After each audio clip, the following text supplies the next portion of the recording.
Hey guys, Nana Konamah here, and as always, I'm here to help you find your authentic self.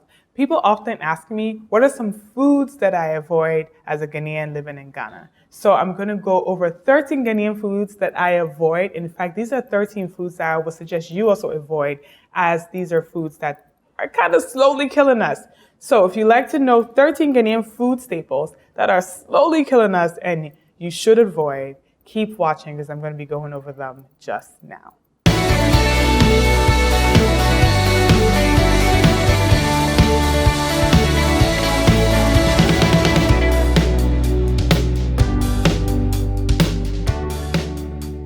All right, guys, so I'm going to go over 13 Ghanaian food staples that are slowly killing us. These are foods that I try as much as possible to avoid. In addition to being plant-based, I try to avoid these food additives.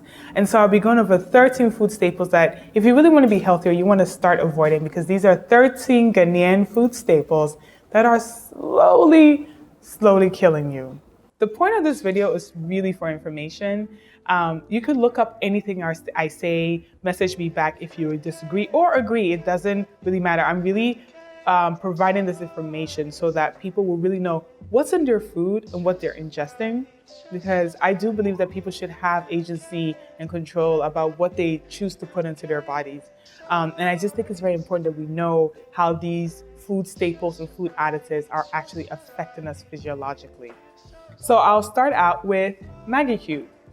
Now, when I say Maggi cube, I'm talking anything Maggi. So that's Maggi powder and sauce, and even competitors like Onga. These foods are used as flavorings in pretty much all the food you eat cooked outside. So let's just examine. 1 cube of Maggi contains salt, sugar, partially hydrogenated palm oil, aka trans fat, monosodium glutamate, also known as MSG, cornstarch, and less than 2% of onion powder. Depending on the flavoring, it may include chicken fat, dehydrated chicken or beef, garlic powder, turmeric, disodium isocyanate, spices, and TBHQ, which is listed as preservative. The major ingredients of Maggi cube are salt, sugar, hydrogenated palm oil, and MSG. In fact, Maggi is so high in sodium that just 1 seasoning cube accounts for almost half. That is 48% of our total dietary need for sodium. Now, something I've witnessed in Ghanaian cooking is that we still add table salt to foods containing Maggi. So it is possible that a meal contains several cubes of Maggi plus additional sea salt, which is enough to deliver dangerous amounts of salt per meal. Over time, excess salt intake has been linked to high blood pressure, which can lead to heart disease and kidney disease. Now I move on to the other ingredients in Maggi. Trans fat, which in this case is written as hydrogenated palm oil, literally because trans fat is so controversial. So Maggi and their owner, Nestle, found a loophole by using the scientific name hydrogenated palm oil. Don't be fooled, guys. This is just another word for trans fat. Trans fats are the main culprits in fast food that make them incredibly unhealthy. Trans fat consumption is linked to increased risk in artery plaque, which really is artery plaque leading to an increased risk of heart attacks and stroke. I also find it quite sinister that the makers of Maggi will purposely try and decide to really deceive people by obviously just using a more technical name to basically confuse buyers into believing that the product is less dangerous than it actually is. And we come to the final ingredient, which I believe might be the most dangerous, MSG. Guys, MSG is considered an excitotoxin, okay? Scientific research has determined over many years that MSG is dangerous to our health, since it literally disrupts brain chemistry, like no lie. Numerous studies over time have reported the dangers of MSG on the brain science, but now even more information is coming out about other toxic consequences, like liver damage, adipose tissue disruptions. It may even be responsible in part for the obesity epidemic. It is the most highly used food additive, and it literally does enhance the addictability of a dish, right? So it's why you crave certain dishes. It is why the food industry loves it so much. It is because MSG acts on the central nervous system itself, literally causing neurons to be excited to the point of basically cell death. If you don't believe me, you can check out studies, some as recent as 2018, that I read on the NIH and CDC. The next food I'll be focused on is packaged noodles. See, the issue with packaged noodles is the fact that it is falsely marketed as a nutritious food product. The noodles are made of bleached white flour, even though they're fortified with vitamins and minerals. Now, this is where it gets crazy, is the sheer amount of salt and MSG in the seasoning packets. What's worse is that these noodles are primarily marketed to children. The reason this is more dangerous is because children obviously are smaller, which means that they're more likely to be affected by even tiny concentrations of MSG and salt. So the next time you think about buying packaged noodles for your child, I would think twice. The third Ghanaian food staple I'm going to go over is Ajinomoto/A1. Once again, MSG. This is literally the rawest form of MSG. MSG really is a dangerous additive. The research is clear, but somehow there was always an attempt to downplay the science. It's very well accepted in the science community about the harmful effects of MSG.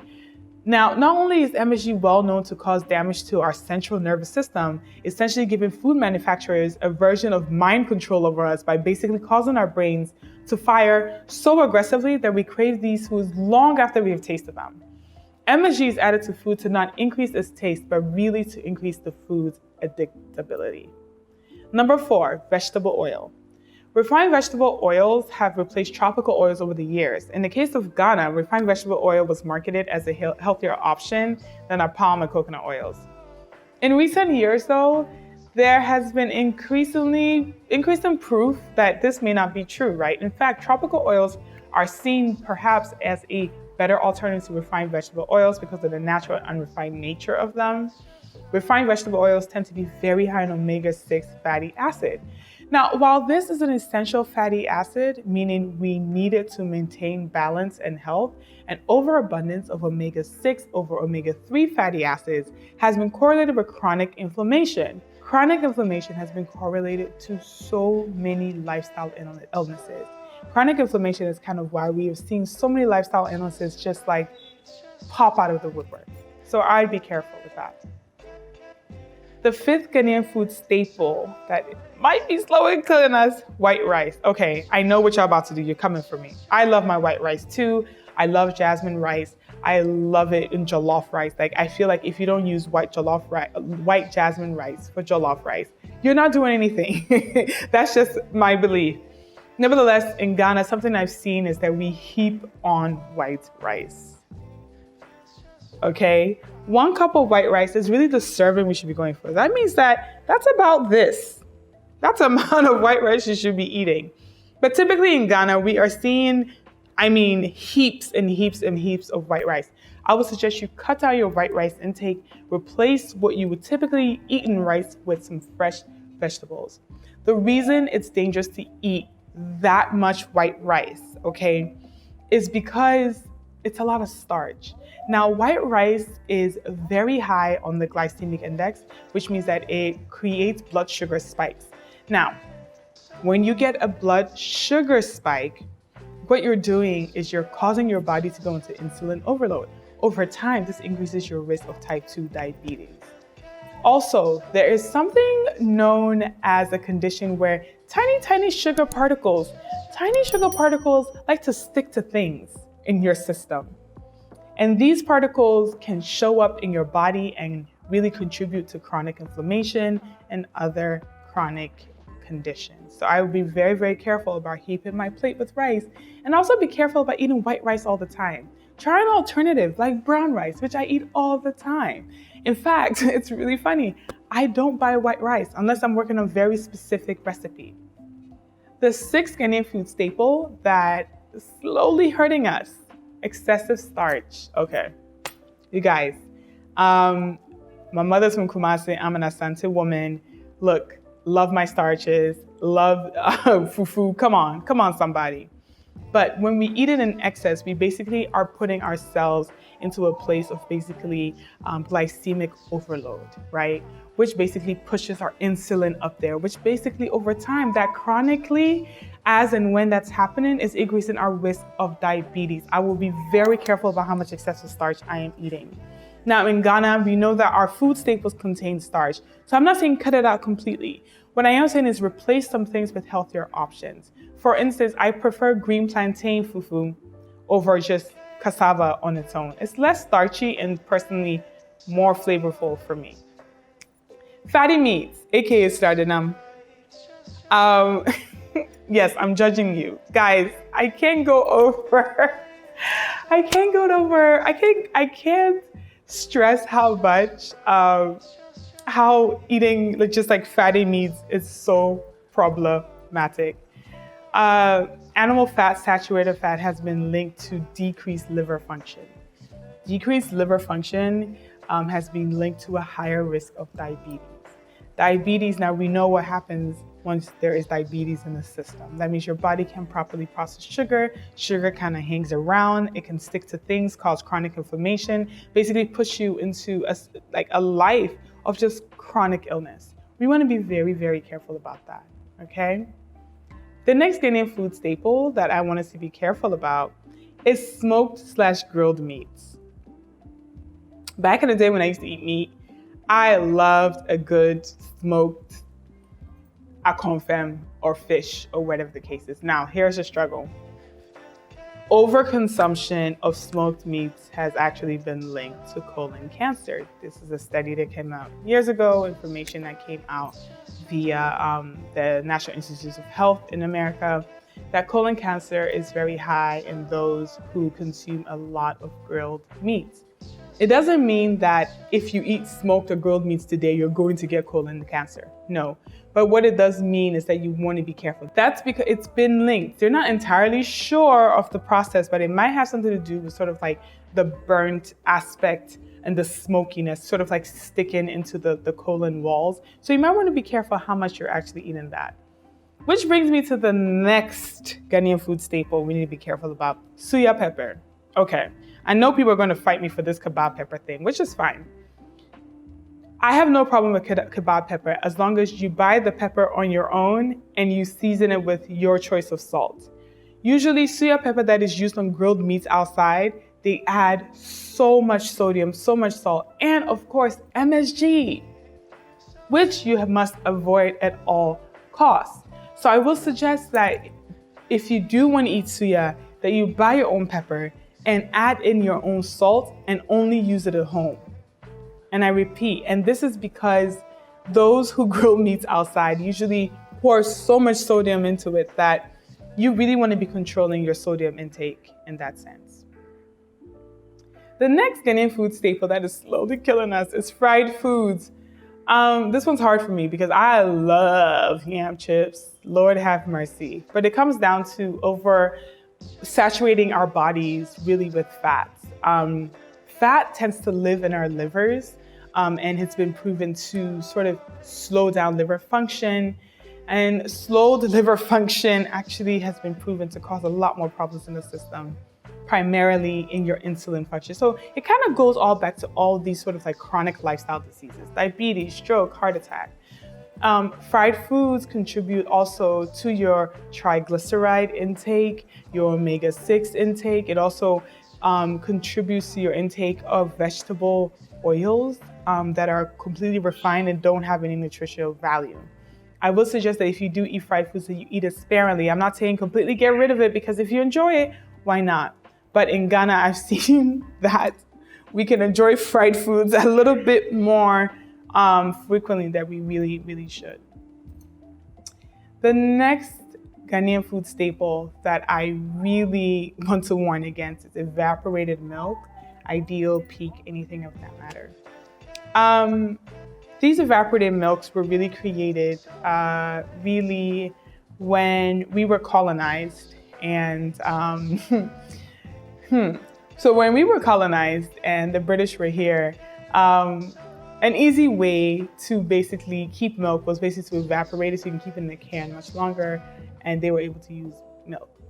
It has essentially stuck in Ghana and stuck with us, and it's often used in a lot of foods, right? Because we don't really consume fresh milk.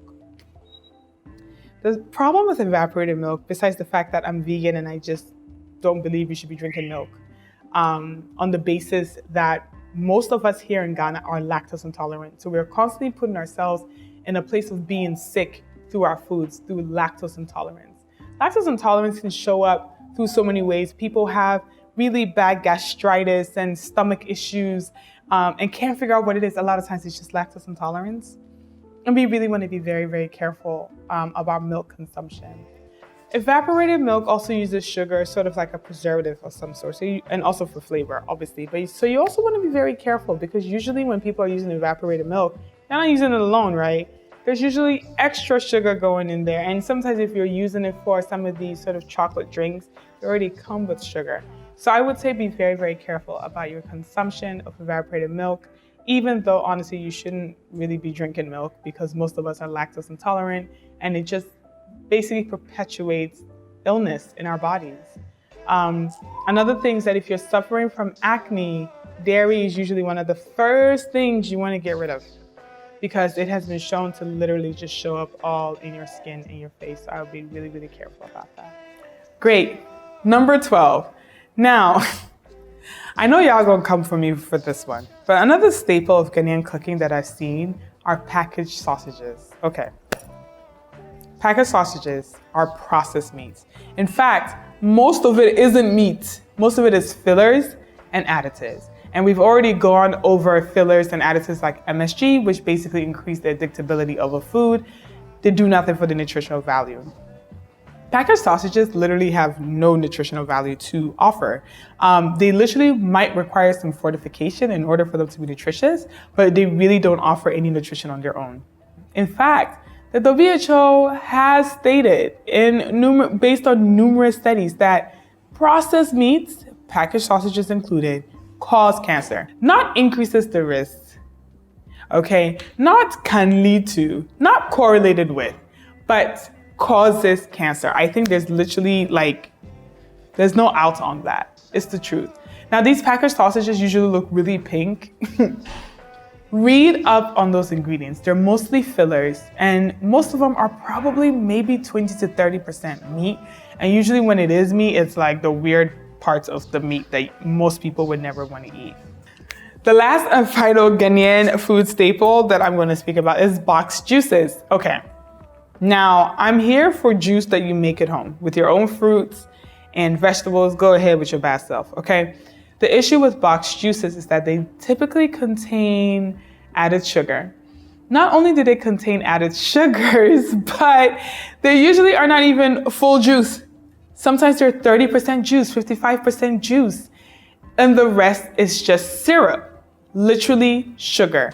I would read the ingredients really, really well before I decide to pour myself another glass of boxed juice. Guys, everything I went over, I understand there's nuances in everything, right? Sometimes it's about access, sometimes it's about money. And so a lot of times we go with what's available and what's cheap. I completely understand that. Nevertheless, I just believe in providing information so that you will have the power in your hands. Read ingredient labels.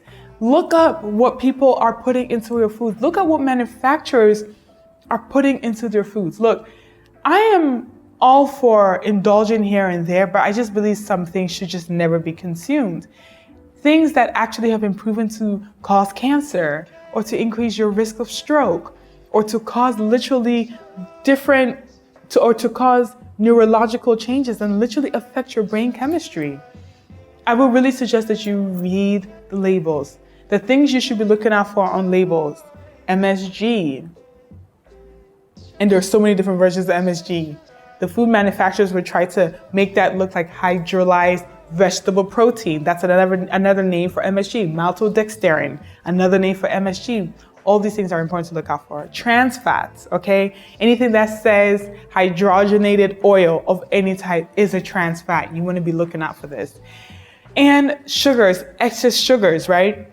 Anything that says syrup, concentrate, dehydrated fruit juice, those are all nicknames for sugar. Those are all ways that the food industry is basically trying to push sugars into our foods. Now, the combination of salt, sugar, and fat literally makes food really tasty and addictive. That's exactly why the food industry wants to bring these foods together. It has nothing to do with your health. So I will suggest that you begin to eat for your health. Look at the different ingredients and look at what they do for your body. Please, please, please, please. Because I want to help you clear the space so it's easier to find your authentic self, it's important that you are taking care of your mind and your body. And your body is just as important in the mix. Your body is just an important component. It's just as important as spiritual or mental maintenance. You must also engage in physical maintenance as well. If you like this video, go ahead and like it. And you know what are you waiting for? You've watched this entire video and you're not subscribed? Go ahead and subscribe. Hit that little subscribe button. Hear the little ding go off and turn on your notifications as well. As always, all the fun goes down at nanakonamah.com. Head over there where you can read the entire blog write-up of this discussion, and you can also sign up to my newsletter, and you can also leave a comment there to join the conversation. Thank you guys, and I will be seeing you again.